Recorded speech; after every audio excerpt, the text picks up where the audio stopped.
আল্লাহ নবীকে বললেন, হুজুর আমি খেদমত করব কাকে? আল্লাহ নবী বললেন, তোমার আম্মাকে। দ্বিতীয়বার বললেন, কাকে?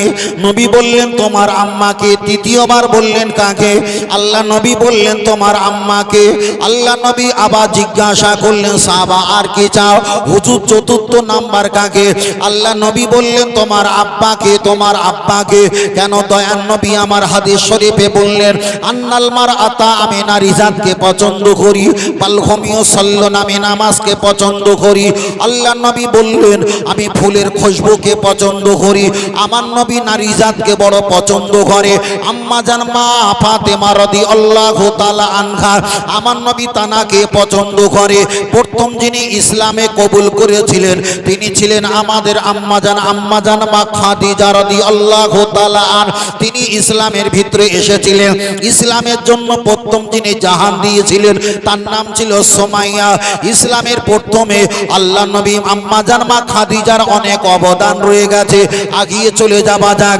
আল্লাহ নবী বললেন, তোমাদের মায়ের কদমে তোলায় তোমাদের জান্নাত। নবী বললেন, তোমার মা যদি দোয়া চায় আমার পরে দোয়াটা আমার আল্লাহ কবুল করবেন। ও ভাইরা বাবাজিরা, আপনারা ব্যবসা করেন, বাণিজ্য করেন, আপনি একটা বার মায়ের কাছ থেকে দোয়া চেয়ে যাবেন। তার কারণ হলো, আপনি যদি মায়ের কাছে অপমান করেন, মাকে যদি ছোট বড় বলেন, মায়ের কাছ থেকে যদি আপনি ক্ষমা চেয়ে না নাও, অসজুদুলিল্লাহ, আল্লাহ নামে সেজদা দেবে, ওই সেজদাটা কবুল হবে না।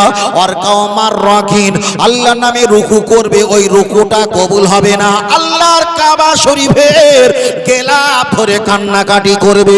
তোমার আব্বা মা যদি তোমার প্রতি বেজার হয়ে যায়, আল্লাহর কাবা শরীফের গেলাপ ধরে দোয়া করলে দোয়াটা কবুল হবে না। হাতিমে কাবা, ওই জায়গায় নামাজ পড়ে দোয়া করলে দোয়া কবুল হবে না। জমজমের কূপের পানি পান করে দোয়া করলে দোয়াটা কবুল হবে না। আপনি মিজাবে রহমতের কাছে দোয়া চাইবে, দোয়াটা কবুল হবে না। সাফওয়া মারওয়া পাহাড় শাহী করে আল্লাহর কাছে দোয়া করবেন, দোয়াটা কবুল হবে না। তার কারণ নবী আমার জানিয়ে দিয়েছে, পৃথিবীর জমিনে আমি মুহাম্মদ সাল্লাল্লাহু আলাইহি ওয়াসাল্লাম আনা খাতামুন নবিয়িন লা নবিয়্যা বাদি, আমি হলাম শেষ নবী, আমার পরে আর কোন নবী নাই, আমার পরে আর কোন রাসূল নাই। তবে আমার আম্মাকে হারিয়েছি, আমার আব্বাকে হারিয়েছি। আমার নবী বললেন, আমি এতিম অসহায় হয়ে গেছি। তবে জেনে রেখে দাও, তোমার আব্বা মা যদি একটা বার দোয়া চায়, আমার আল্লাহ কবরে আযাবকে মাফ করে দেবে। তোমার আব্বা মা যদি একটা বার দোয়া চায়, আমার আল্লাহ সাধারণ মূর্খ ছেলেকে আল্লাহ ওলি পর্যন্ত বানিয়ে দেবে। আখিরি রসুল তুমি নবী আকরাম, আখিরি রসুল তুমি নবী আকরাম, তোমার কদমে মোর হাজারো সালাম, তোমার কদমে মোর হাজারো সালাম। আখিরি রসুল তুমি নবী আকরাম, আখিরি রসুল তুমি নবী আকরাম, তোমার কদমে মোর হাজারো সালাম, তোমার কদমে মোর হাজারো সালাম। বলো সুবহানাল্লাহ। আরেকটা জোরে হবে না? ও টেবিলাইজার বাড়াইনি, ও কেন করেন দিদি? ওই মোড়া দেবি, সাউন্ড ঠিক করেছি আমি। কত পর্যন্ত পারিস? তা 8 দিনে পারি, তার টেবিল হাজারটা 230 কর, খেল শুরু হবে। ও মিস করবে, মোড়া দেশনি তো 400 টাকা দেবে না, আবার চলে গেছে দেশনি, বুঝেন না? এবার ঠিক হবে। অ্যাকচুয়ালি শুধু বক্তা না, ও মালও সম্মুখস্থ। বনের হরিণ আসমান জমিন সবাই তোমায় চিনেছে, ওই আকাশের মেঘমালা ছায়া তোমায় করেছে। মিশকে আতর যার গায়ের ওই ঘাম, মিশকে আতর যার গায়ের ওই ঘাম, তোমার কদমে মোর হাজারো সালাম। বলো সুবহানাল্লাহ। তোমার কদমে মোর হাজারো সালাম। আখিরি রসুল তুমি নবী আকরাম, আখিরি রসুল তুমি নবী আকরাম। তোমার কদমে মোর হাজারো সালাম, তোমার কদমে মোর হাজারো সালাম। আবু বকর উসমান ওমর সবাই তোমায় দিবানা, গরম পাথর বুকে বেলাল কিন্তু নবীজিকে ভোলে না। অন্তরে গেঁথেছিল নূর নবীর নাম, অন্তরে গেঁথেছিল নূর নবীর নাম।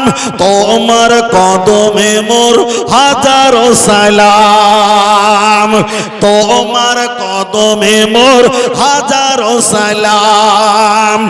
আখিরি রসুল তুমি নবী আকরাম, আখিরি রসুল তুমি নবী আকরাম। তোমার কদমে মোর হাজারো সালাম, তোমার কদমে মোর হাজারো সালাম। বোরাক নিয়ে দয়ার নবী মিরাজেতে গিয়েছে, পায়ের ধুলায় আল্লাহর আরশ ধন্য সেদিন হয়েছে। জান্নাতের রুমে রুমে লেখা নবীর নাম, জান্নাতের রুমে রুমে লেখা নবীর নাম। তোমার কদমে মোর হাজারো সালাম। আখিরি রসুল তুমি নবী আকরাম, আখিরি রসুল তুমি নবী আকরাম। তোমার কদমে মোর হাজারো সালাম। আল্লাহুম্মা খুব চলেন, আমি আপনাকে বলছিলাম কবর সম্পর্কে বলতে বলতে বিষয়টা আমি অনেকটা লম্বা করেছি। চলেন আপনার কাছে আর একটা কথা বলি। লক্ষ্য করে দেখা যায় আপনি একদিন কবরে চলে যাবেন, আমি একদিন কবরে চলে যাব। ও বাপজিরা, আগের কথা আমি বলছিলাম, আমরা যদি 60 বছর বাঁচি, 30, 60, একদিন চলে গেছে, বাকি আছে একদিন। কারোর হয়তো বিকাল 4টা, কারোর হয়তো দুপুর 2টা, কারোর হয়তো সন্ধ্যা এলো এলো ভাব। একদিন আমরা চলে যাব। আমরা যখন কবরে চলে যাব, হাসরের ময়দানে আল্লাহ জিজ্ঞাসা করবে অল উমরিহি ফিমা আপনাহু, আমার বান্দা আমি তোমার ওমর দিয়েছিলাম, বয়ে দিয়েছিলাম, কোন কাজে ব্যয় করেছো একটা বার জবাব দাও। ও আল্লাহর বান্দা, হিসাব করে কি দেখেছেন? আমরা যে ঘর বানিয়েছি, এই ঘরটা 5 তলা 3 তলা, একদম দেখা যায় তালা হবার জন্য ভিত স্থাপন করেছি। আপনি 5 তলা করবেন না, তবুও 5 তলার ভিত দিলাম। 3 তলা ঘর করব না, তবু আমরা 3 তলার ভিত দিলাম। তার কারণটা কি? পুকুরে পাশে ধসে না যায়, ভূমিকম্পতে নাড়াচাড়া যাতে না খায়। আপনার আমার ঘর যদি ধরে যায়, পাশে আছে টিউবওয়েল মোটর, পুকুর পানি দিয়ে ওখানে বন্ধ করে দেওয়া হবে। একটা বার কি ভেবেছেন? কবর আছে কবর, ওখানে যদি আগুন ধরে যায়, দুনিয়ার কোনো পানি দিলে আগুনটা নির্বাধিত ঠান্ডা করা যাবে না। হিসাব করে দেখেন, আপনি যদি মারা যাও, আপনার কাছে যে মোবাইলটা আছে আপনার বড় ছেলের ছেলে দখল করে নেবে। আপনি যে সাইকেল বাইক চালাও, আপনি মারা গেলে আপনার নাতি দখল করে নেবে। আপনি একটা গ্লাস, একটা প্লেট, একটা আপনি বাসনে আপনি ভাত খান প্রতিনিয়ত, ওটা আপনার শখ। আপনি কিন্তু মারা গেলে আপনার বড় মেজে ছেলে দখল করে নেবে। ও আমার বাবাজি, আপনি মারা গেলে আপনার 2 বিঘা 4 বিঘা জমি ছেলে মেয়ে গুলো ভাগ বাটলা করে নামে দলিল করে নেবে। ও আমার চাচাজি, আপনি দোকান চালাও, আপনি মারা গেলে ওই দোকান মালিক আর একজনকে সালামি নিয়ে দোকানটা তাকে রিটার্ন করে দেবে। হিসাব করে দেখা যায় আপনি দুনিয়াতে চলে গেলে আমাদের ভারতবর্ষের কোনো ক্ষতি হবে না, ভারতবর্ষের কোনো লাভ হবে না। আপনি যদি মারা যাও, আপনাদের এলাকায় কোনো ক্ষতি ক্ষতি হবে না, কোনো লাভ হবে না। ও আমার চাচিমা, আপনি মারা গেলে আপনার হাতে চুড়ি আছে, নাকের কানের হীরা জহরত কাঞ্চন মণিমুক্তা অলংকার আছে, গোসল করানোর সময় আপনার বাড়ি পরিবাররা খুলে নেবে। আপনার 4-5টা কাপড় আছে, আপনি মারা গেলে ওই আলমারি থেকে কাপড়গুলো নিয়ে ফকির মিসকিনকে দান করে দেওয়া হয়ে যাবে। আপনার বলে আমার বলে কিছু থাকবে? মরে দেখো, মরে দেখো, যেই আপনি মারা যাবেন না, আপনার মাটি দেওয়ার জন্য লোক ডাকার জন্য আপনার গাড়িতে তেল ভরে সেই দিন থেকে দখল করবে। আল্লাহু আকবার, আল্লাহ। ও আমার সোনা মানিকেরা, গিয়ে চলে যাওয়া যায়, লক্ষ্য করে দেখা যায় আপনার একটা কোরআন শরীফ আপনি তেলাওয়াত করতেন, মারা গেলে এই কোরআন শরীফ মসজিদের মাদ্রাসায় দান করে দেওয়া হবে। আপনার টুপি পাগড়ি পাঞ্জাবি ছিল, লুঙ্গি, ওটাও দান করে দেওয়া হবে। আপনার বলে কিছুই থাকবে না। আপনি যখন দুনিয়াতে দেখা যায় আমার চাচিমা, আপনি যখন মায়ের গর্ভ থেকে দুনিয়াতে এসেছিলেন, ধন্যী বুড়ি বলেন কিংবা দেখা যায় দায় হালিমা মতন একটা কোনো মা বলেন, আপনাকে সাবান দিয়ে গোসল করিয়েছিলেন, সুন্দর একটা জামা কাপড় পরিয়েছিল। আপনার বয়স যখন 18 বছর হবে, আবার একটা নারী জাতের নারী জাত আপনাকে গোসল করিয়ে এবার শাড়ি, হয় লাল শাড়ি নয় হলুদ শাড়ি পরাবে। আমার চাচিমা, আপনি যখন 60-70 বছর পরে মারা যাবেন, আবারও এক শ্রেণীর নারী জাত আপনাকে গোসল দিয়ে এবার সাদা শাড়ি পরাবে। আপনি যেমন স্বামীর বাড়িতে এসেছিলেন, কখনো এর আগে আসেননি, এবার আপনাকে কবর বাড়ি নিয়ে যাবে। আপনি এর আগে কখনো কবর বাড়ি যাননি। আপনি বিবাহ করার সময় কত আত্মীয় পরিবার আপনার সঙ্গে ছিল, আপনিও মারা গেলে কবরে যখন চলে যাবেন, আপনার আত্মীয় পরিবার আপনার সঙ্গে থাকবে। সবাই আপনাকে কলেমা জিকির করতে করতে আপনার কবরের কাছে নিয়ে চলে যাবে। ও আমার যুবকেরা, আমরা যে মাইয়েত মারা গেলে তাকে দাফন কাফন করতে যাই, শুধু মাইয়েতকে দাফন কাফন করতে যায়নি, মাইয়েত আমাদেরকে টেনে টেনে নিয়ে যায়। আমি এসেছি এই কবরে, দেখে যা বেটা, একদিন তোদেরকেও এই কবরে আসতে হবে। ও বাবাজিরা, মাইয়েতকে যখন বিসমিল্লাহি ওয়া ফি সাবিলিল্লাহি ওয়া আলা মিল্লাতি রাসূলুল্লাহ কবরে যখন সইয়ে দেওয়া হয়, তখন আমরা ডান সামনে আর মাথা পায়ের ধারে দুইজন ব্যক্তি নেমে যায়। মাইয়েত মনে করে এই দুই ব্যক্তি হয়তো সবচাইতে আমাকে বড় ভালোবাসতো। মাথার দড়ি, পায়ের দড়ি, মাথার দড়িটা খুলে যখন কেবলামুখী করে দেয়, এক এক করে যখন উঠে আসবে, হাদিস শরীফে এসেছে ওই মৃত ব্যক্তি এমন কান্নার ভান করে, পৃথিবীর কোনো প্রাণী যদি কান্নাটা শুনতে পায় 50,000 বছর ধরে আল্লাহর আসমানের দিকে ভয়তে তাকাবে না। তাই আমি বলি, কবরে গিয়ে কেঁদে কোনো লাভ হবে না। আপনি যদি দুনিয়াতে কাঁদতে যদি না পারেন, কান্নার ভাম করলে ওই কান্নার ভাম আল্লাহ কান্নার সঙ্গে কবুল করে নেবে। আরেকটু জোরে হবে না? এখন কান্না আসেনি, আল্লাহ, এখন কান্না আসেনি, কিন্তু কান্নার ভাম করতে হবে। এখানে যারা বসে আছি, ছেলে চাকরি হারিয়েছে কেঁদেছি, রাজনীতির লোক মেরেছিল কেঁদেছি, দোকান ভেঙেছে কেঁদেছি, লস খেয়েছি কেঁদেছি, ট্রেনে বাসে মোবাইল কাপড় ছিনতাই হয়ে গেছে কেঁদেছি, SRI নিয়ে টেনশন করে কান্নাকাটি করেছি। কিন্তু কবরে যাওয়ার জন্য, আল্লাহকে খুশি করার জন্য কেঁদেছি। নাতি 3 দিন পায়খানা হয় না, দাদু কেঁদে একেবারে ফ্যাকাশে। বৌমা প্রেগনেন্ট, কষ্ট পাচ্ছে, শ্বশুর আব্বা এত মহব্বত করে খুব কান্না কেঁদছে। মান আরাফা নফসাহু ফাকাদ আরাফা রাব্বাহু, যে নিজে নিজেকে নিয়ে ভাবে সে আল্লাহকে চিনতে পারবে। আপনি নিজেকে নিজেকে নিয়ে কেঁদেছি একবার? কখন কেঁদেছি? কান্নার সুযোগ নেই। ইমাম সাহেবের কাছে, ইমাম সাহেব মসজিদে নামাজ পড়াবেন, আপনি যদি ইমাম সাহেবের সঙ্গে হাত তুলে যদি আপনি দোয়া যাও, ইমাম সাহেব দোয়া করতে করতে করতে করতে করতে ইমাম সাহেবের এমন কিছু কথা বলল আপনার চোখ থেকে পানি জারি হয়ে যায়। ও বাবাজি, আপনি যখন কান্নাকাটি করবেন মসজিদে, তখন বাচ্চারা হাসি আর খুশি বলবেন, দেখো আমার চাচা কাঁদে। আপনি যে আল্লাহর কাছে কাঁদছিলেন, বাচ্চাদের বদমাইশি আর গুতাগুতির কারণে আপনার কান্নাটা বন্ধ হয়ে গেছে। তাহলে মসজিদে কেঁদে কি নিরাপত্তা আছে? আপনি যদি রাস্তা দিয়ে যাও, কানতে কানতে রাস্তা দিয়ে যাও, আপনার নাতি ভাইপোরা জিজ্ঞাসা করবে, বাবু চাচা নানা আপনার কান্নার কারণটা কি? তাহলে ওদের কাছে আপনার কান্নার কৈফিয়ত দিতে হবে।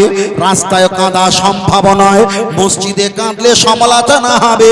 মসজিদে যদি দাঁড়িয়ে দাঁড়িয়ে বেশিক্ষণ নামাজ পড়েন, হবার নামাজ পড়া হয়ে যাবে, আপনার দেরি হলে সমালোচনা হবে। আপনি তাড়াতাড়ি পড়লে সমালোচনা হবে। আপনি হাও হাও করে কাঁদলে সবাই বলবে কি এমন কাজ করেছে, দেখো দেখো কাঁদছে। তাহলে মসজিদে কাঁদে নিরাপত্তা নেই, মসজিদে ইবাদত করে নিরাপত্তা নেই। রাস্তায় কাঁদতে কাঁদতে যাবেন, এখানেও কেঁদে নিরাপত্তা নেই, নিরাপত্তা নেই। ও বাবাজিরা, তাহলে আপনি বাড়িতে কাঁদবেন, বাড়িতে কান্নাকাটি করলে আপনার কান্নার আওয়াজ যদি শুনতে পায়, আপনার বাড়ির ছেলে বৌমা আপনার কাছে ছুটে আসবে, আব্বা তোমার কি হয়েছে বলো। তাদের কাছে কান্নার জবাব আপনাকে দিতে হবে। তাই আমি আপনাকে বলছি, আল্লাহর কাছে কাঁদো, কান্না যদি না আসে অন্তরে কান্না কাঁদো, আপনি সেজদা গিয়ে কাঁদো। পৃথিবীতে যত ওলি হয়েছে, আউলিয়া হয়েছে, আল্লাহওয়ালা হয়েছে, তারা বিনা কান্না হয়নি, তারা কেঁদে কেঁদে কেঁদে কেঁদে আল্লাহওয়ালা নবীওয়ালা হয়েছে, আল্লাহ নৈকট্য, নবীর নৈকট্য তারা লাভ করেছে। তাই আমি আপনাকে বলতে পারি, আব্বা মায়ের জন্য দোয়া চাইতে হবে। তারা দুনিয়াতে হয়তো কাঁদতে পারেনি, দুনিয়াতে হয়তো ভালো ইবাদত করতে পারেনি, তাই আল্লাহর কাছে দোয়া চাইতে হবে, আল্লাহ আজকে আমার আব্বা নাই, আমার আম্মা নাই, সাধারণ ঘরের ছেলে ছিল, সাধারণ ঘরের মেয়ে ছিল, আল্লাহ দুনিয়াতে যদি একদিন যদি নামাজ পড়ে থাকে, একদিন যদি রোজা রেখে থাকে, একদিন যদি আপনার ভয় করে, একদিন যদি নবীর প্রতি দরুদ পাঠ করে থাকে, আল্লাহ একদিন যদি কোরআনকে ভালোবাসে, এর বিনিময়ে আপনি তাদেরকে ক্ষমা করে দাও। ও বাবাজিরা, যারা আল্লাহর কাছে ক্ষমা চায়, আল্লাহর কাছে ক্ষমা চায়, আমার আল্লাহ পাক জানিয়ে দিলেন, ইয়্যাকা নাবুদু ওয়া ইয়্যাকা নাস্তাইন, अल्लाह हम तेरी ही इबादत करते हैं और तुझी से पर दोनों हाथ उठाकर दुआ मांगते हैं। আল্লাহর ইবাদত করবে, আল্লাহর কাছে সাহায্য চাইবে। আমার আল্লাহ পাক জানিয়ে দিলেন, যে বান্দা আমার কাছে চায় না আমি বড় রাগান্বিত হয়ে যাই, যে বান্দা আমার কাছে বারবার চায় আমি আল্লাহ বড় খুশি হয়ে যাই। আর একটু জোরে হবে না? আল্লাহ খুশি হয়ে যায়। আল্লাহ আল্লাহ বাবু না হয় ছেড়ে দে বাবু, হবে না, ঠিক আছে, চেষ্টা করছে ওরা। ওর পুরো বন্ধ হয়ে গেছে তো, হ্যাঁ পুরো বন্ধ হয়ে গেছে না বাবু, পুরো বন্ধ হয়ে গেছে। এবার ঠিক আছে, চলছে। আবার লুজ কালেকশন আছে না, লুজ কালেকশন আছে। ও যাক যাক, আচ্ছা লুজ কালেকশন ভিতরে না বাইরে? বাইরে না? বাহ যাক, অসুবিধা হচ্ছে না তো বাবু? মাশাআল্লাহ মাশাআল্লাহ। ও আমার জওয়ান যুবকেরা গিয়ে চলেছে বাজার। তাই আমি আপনাকে বোঝাতে চেয়েছি, আমাদের ভারতের অবস্থা ভালো না, আমাদের দেশের পরিস্থিতি ভালো না। একদিকে মুসলমান যদি নামাজ পড়ে তাকে প্রকাশ্যে জেলখানা ঢুকিয়ে দেয়, প্রকাশ্যে তাকে হত্যা করে কুপিয়ে কুপিয়ে মার্ডার করে দেয়। আমাদের ভারতের অবস্থা ভালো না। একদিকে মসজিদের লাউড স্পিকার বন্ধ, অপরদিকে কবরস্থান, মসজিদ, মাদ্রাসা, খানকা, ঈদগাহ, মক্তব, মাদ্রাসা মসজিদগুলো অকা সম্পত্তি তারা দখল করে নিয়েছে। আজকে আপনি মসজিদে নামাজ পড়ছেন, নামাজ পড়তে পড়তে হয়তো কিছু বছর পরে সিভিক পুলিশ এখানে দেওয়া হবে, আপনি নামাজ পড়তে পারবেন না, আজান দিতে পারবেন না। আপনাদের কবরস্থানে মা মারা যাবে, বাপ মারা যাবে, আপনার বাপের সম্পত্তির উপরে আপনি মাটি দেবেন। মাটি দিতে গেলে 1600 টাকা করে বিডিও অফিসে দিতে হবে, নইলে আপনার বাপকে মাটি দেওয়া হবে না। 8-10 বছর পরে যে আমাদের লাশটা কবরে যাবে এটাও নসিব, এখন যাবে কি এটাও নসিবে। খুব সমস্যা, মারাত্মক চক্রান্ত। রোহিঙ্গা পাওয়া গেছে, এখন এসআরআই করে নাম যাদের ভুল করেছে তারাই ভুল করেছে, তারাই রোহিঙ্গা করছে। যেখানে ছিল শুকুর আলী সেখানে করে দিয়েছে কুকুর আলী, বলে তুই রোহিঙ্গা। হাসছে, মানুষের ঘুম হারাম হয়ে গেছে, ঠিক কিনা? ঘুম হারাম হয়ে গেছে। আল্লাহ আল্লাহ। ও আমার বাতিরা, একটা বার আগিয়ে চলে যাওয়া যাক। আল্লাহ নবী এক সময় বসে আছেন, একটা সাহাবী আল্লাহ নবীর কাছে এসে বললেন, ইয়া রাসূলুল্লাহ, আমার বাড়ি আছে, আমার বাড়ির পাশে একটা ইহুদির বাড়ি আছে, আমার খাজুরের বাগান আছে।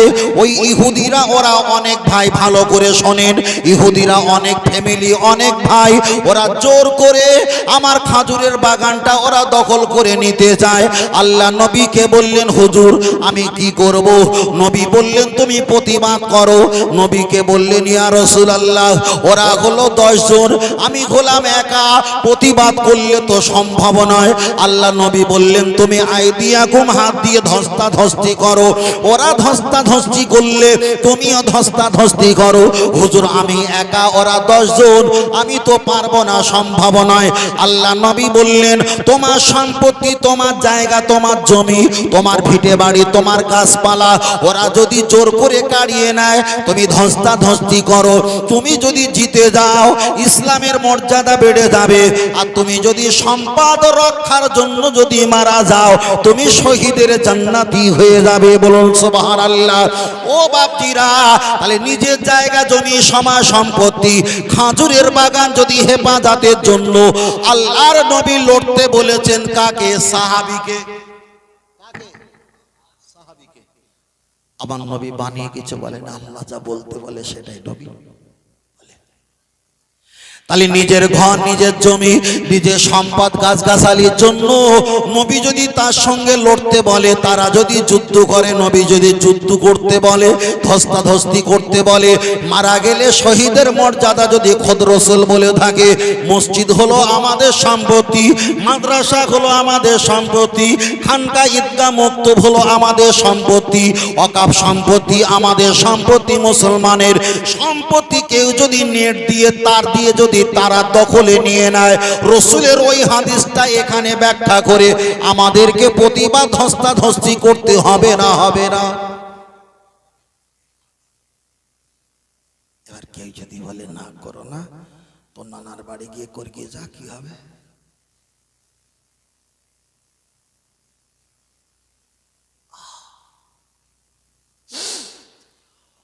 ও আমার সোনা মানিকের আগিয়ে চলে যাওয়া যাক, একটা হাদিস পড়া যাক। আল্লাহ নবী হাদিস শরীফে বললেন, লা ইয়াবকা মিনাল ইসলামি ইল্লা ইসমু, পৃথিবীতে আধার কার্ডে মুসলমান লেখা থাকবে, খাদ্য সুরক্ষার কার্ডে মুসলমান লেখা থাকবে, প্যান কার্ডে মুসলমান লেখা থাকবে, এটিএম কার্ডে মুসলমান লেখা থাকবে, ড্রাইভিং লাইসেন্সে মুসলমান লেখা থাকবে, পাসপোর্টে বইতে মুসলমান লেখা থাকবে, ইল্লা ইসমু, শুধু নামে মুসলমান লেখা থাকবে। আমি আল্লাহ আমার হুকুমকে, নবীর হুকুমকে ওরা সরিয়ে দিয়ে ওরা বেঈমান আর কাফের হয়ে যাবে। এবার একটা বার বলেন, আপনি নামাজ পড়বেন আল্লাহর নামে, সেই আল্লাহর ঘর যদি দখল করে, আর আপনি যদি বলেন এখানে করা যাবে না, আপনি যদি বলেন আমার হুজুর ঠিক বলেছে, এবার বলেন আল্লাহর ঘর জাহান্নামে চলে যাবে, আল্লাহর ঘর নদীতে চলে যাবে, আপনি ইবাদত কোন আল্লাহর নামে করবেন? জবাব দাও। আল্লাহর নামে করবে, যে আল্লাহর ঘর সেই আল্লাহর নামে তো আমার বাপকে একজন মারতে আসছে, আর আব্বাকে বলছে আবার দুধ খাও। আব্বা দুধ খাবে? আব্বাকে যদি বলি আব্বা তোমার যেরকম চুলকুনি ছিল, তুমি অন্যায় করেছিলে, অমুকজন মারতে আসতেছে, আমার যায় আসে না, তুমি দুধ খাও, বাপ দুধ খাবে? আমি যদি আল্লাহরে বলি আল্লাহ তোমার মসজিদ মাদ্রাসা দখল করে লেক, আমার গদির দরকার দূর হয়ে যাক, আমি তোমার নামে, আল্লাহ নামাজ নেবে? নামাজ নেবে? রাসূল বলেছে মুসলমান থাকবে কিন্তু আমার খাতায় বেঈমান লেখা থাকবে। আমার কথাটা যেন খারাপ ভাবি নেবেন না, আমি বোঝাচ্ছি। আর যদি কেউ খারাপ ভাবে নেয়, হয়তো 3 মিনিট বসলে তাকে আর খুঁজে পাওয়া যাবে না। বারবার করে বলছি আগে ঈমান। ও আমার বাতির আগে চলে যাওয়া যায়, লক্ষ্য করে দেখা যায় আল্লাহ নবী হাদিসটা মিশকা শরীফে এসেছেন। নবী আমার বললেন সেই জামানায়, আখিরি জামানায় দেখতে পাওয়া যাবে মানুষেরা সাধারণ আল্লাহওয়ালা খোদা ভীরুতা যারা ব্যক্তি হবে, অলজিবালা অলজিবালা অলজিবালা, ওই খোদা ভীরুতা ব্যক্তিরা দুনিয়ার ফাসাদের অশান্তির ভয়তে অলজিবালা ওরা পাহাড়ে চলে যাবে, গুটিগত ছাগল বকরি দুম্বা নিয়ে ওরা পাহাড়ে চলে যাবে, দুনিয়ার গাছের ফল পাতা খেয়ে ফলমূল খেয়ে ওরা জীবনটা ধারণ করবে, আল্লাহর ইবাদত করে ওখানে কাটিয়ে দেবে, ওদের কোনো পাপ থাকবে না, ওরা দুনিয়া সৎ ব্যক্তি, ওরা দুনিয়ার অত্যাচারের ভয়তে লুকিয়ে থাকবে। মিশকাতের বর্ণনায় পাওয়া যায় এক শ্রেণী ব্যক্তিরা বড় বড় তরোয়াল নিয়ে খালি খালি খামাকা কোথায় ভালো ব্যক্তি আছে তাদেরকে খুঁজে খুঁজে বিনা কারণে হত্যা করে কচু কাটা করে জবাই করবেন। আল্লাহ নবীকে বললেন ফামাদাল হু ইয়া রাসূলুল্লাহ হাবিবাল্লাহ, তাহলে যে ব্যক্তিরা অশান্তির ভয়তে পালিয়ে যাবে তাদেরকে আবার ধরে ধরে কেন মারবে? আল্লাহ নবী বললেন যারা মরবে তাদেরকে যদি জিজ্ঞাসা করা হয় তুমি কি অন্যায় করেছিলে, তোমাকে মারে, উনি বলবে আমি কোনো অন্যায় করিনি, আমি জানি না জানি না। যারা হত্যা করবে ওদেরকে যদি জিজ্ঞাসা করা হয় তুমি কি কারণে হত্যা করছো, উনি বলবে আমি জানি না জানি না জানি না। তাহলে মুসলমানের বাচ্চা রাস্তায় গাড়ি চালায়, রাস্তায় চলাফেরা করে, কাজকর্ম করে রাস্তা দিয়ে আসে, 4-5 জন ধরে তাকে অত্যাচার করে পিটিয়ে মারে, যাকে মারছে তাকে যদি জিজ্ঞাসা করা হয় তোমাকে কেন মারছে, উনি বলতে পারবে না, আর যারা মারছে তারাও জানে না কেন মারছি, ঠিক না বে ঠিক? এই পরিবেশটা চলে আসবে। তখন কি করবে? আল্লাহ রাসূল বলেছে, আল্লাহ রাসূল বলেছে তোমরা বেশি বেশি বেশি বেশি না খেয়ে রোজা রাখবে, না খেয়ে রোজা রাখবে। রাসূলকে জিজ্ঞেস করলে হুজুর না খেয়ে রোজা কতকাল রাখবো? বলে তোমরা যদি খাওয়ার সন্ধানে যদি বেরিয়েছো ওদের সামনে পড়লে তোমাদের প্রাণ নাশ করবে। কি মুসিবত! মুসিবতটা এখন আসেনি, আরো আসবে, আরো আসবে, আরো আসবে, প্রচুর পরিমাণ আসবে। ও আমার যাওয়া যুবকের আগিয়ে চলে যাওয়া যায়, লক্ষ্য করে দেখা যায় আগিয়ে চলে যাওয়া যায়। আল্লাহ নবীর একটা হাদিসের কথা বললাম, চলেন আর একটা হাদিস বলি। আল্লাহ নবী বলেছেন সেই জামানায়, আখরি জামানায় লা তাকুমুস সাহ, আমার আল্লাহ অতদিন পর্যন্ত কিয়ামত দেবে না যতদিন না পর্যন্ত এক শ্রেণীর উম্মতেরা দলে দলে দলে দলে, ব্যাখ্যাটা ভালো করে শোনেন, দলে দলে, সেটা একের অধিক হোক আর লক্ষ লক্ষ হোক, দলে দলে দলে দলে দলে দলে যতদিন না দেবদেবী ঠাকুর পূজা যতদিন না করবে, আমার আল্লাহ নবী বলেছেন লা তাকুমুস সাহ, আমার আল্লাহ ততদিন কিয়ামত দেবে না।